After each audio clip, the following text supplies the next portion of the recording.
Hari kedua DBL South Sulawesi Series 2016 mempertemukan tim putri SMA 16 Makassar memakai baju hijau dengan kombinasi hitam, melawan SMA 2 Watampone yang memakai baju abu-abu kombinasi merah.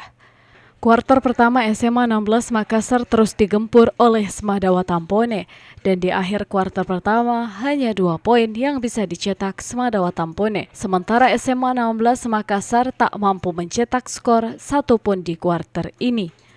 Pada kuarter kedua masing-masing tim hanya bisa menambah 1 poin, sehingga kedudukan keunggulan masih berada di Smada Watampone dengan skor 1-3.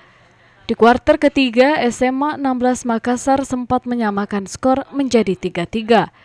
Di kuarter terakhir yaitu kuarter 4, kedua tim saling jual beli serangan.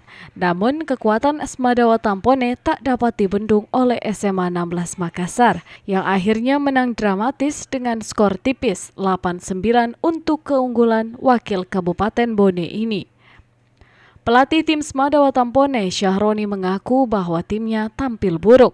Namun ia menyambut gembira atas kemenangan perdana ini. Hari ini penampilan saya bilang kurang bagus, dan mungkin pertandingan selanjutnya akan lebih bagus lagi, walaupun hari ini menang tidak kena mudah.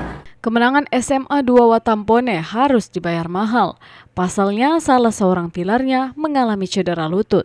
Fajar Alwi, Fajar TV.